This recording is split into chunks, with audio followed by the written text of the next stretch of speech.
Chapter 4. The Divorce Court Lobby. Theme. Can love really last? And does God love unconditionally? Unbeliever. Victor, a seasoned divorce lawyer who believes love is a transaction that always expires. Setting.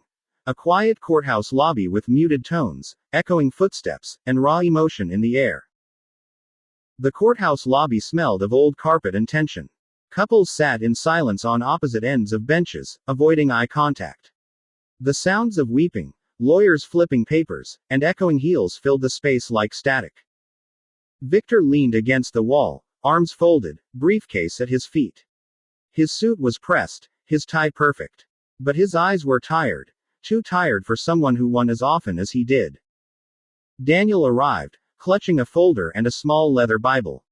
"You're brave," Victor muttered. "Are foolish. Not many pastors volunteer to walk into court." "I've walked into worse," Daniel said with a small smile. "You said you wanted to talk after your client stormed out last week." Victor sighed. "Yeah, I'm losing faith in love, and I figured if God's supposed to be the expert, maybe I'd let you try your pitch." Daniel sat down on the bench. "It's not a pitch. It's a story. And like most stories, it begins with something broken."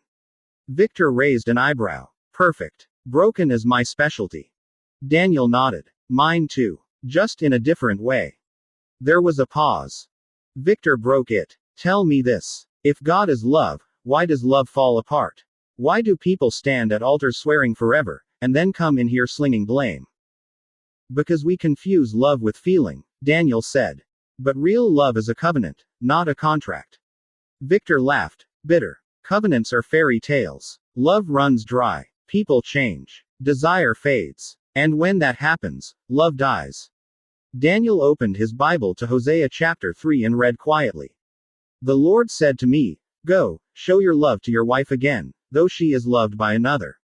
Love her as the Lord loves the Israelites, though they turn to other gods." Victor blinked. "Wait. God told this guy to love his cheating wife?"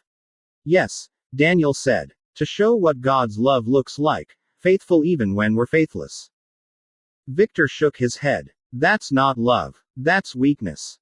"No," Daniel said gently. "That's grace. And grace isn't weak. It's stronger than any contract, because it doesn't depend on what the other person does. It depends on the heart of the one giving it." Victor stared at the marble floor. "I've written up hundreds of divorces. I've seen every kind of betrayal, neglect, and selfishness. And you're telling me love can survive that?" "I'm telling you that God's love does," Daniel said. Romans chapter 5 verse 8 says, "God demonstrates his love for us in this, while we were still sinners, Christ died for us. Not when we had it together, while we were at our worst." Victor leaned back against the wall, his jaw clenched. "Doesn't sound like any love I've ever seen." Daniel looked at him. "Maybe you haven't seen it yet. But it's real. And it's not just something God offers, it's something he is. 1 John chapter 4 verse 8 says, God is love. Not God is romance. Not God is emotion. But love, steadfast, sacrificial, enduring." Victor's eyes darkened. "My parents divorced when I was 9. My wife left after 12 years. Don't talk to me about enduring." Daniel was quiet for a long time. Then he said, "I'm sorry. I really am. The pain you've seen, the pain you've lived, God sees it too. He doesn't ignore it. He entered it. On the cross." He paused. "Jesus didn't just die to forgive sin. He died to restore what sin breaks. That includes trust. And yes, love." Victor looked down at his hands. For the first time, they trembled. "And what if I can't believe that kind of love exists?" Daniel placed his Bible beside him. "Then let me believe it with you," he said. "And maybe, let God show you himself."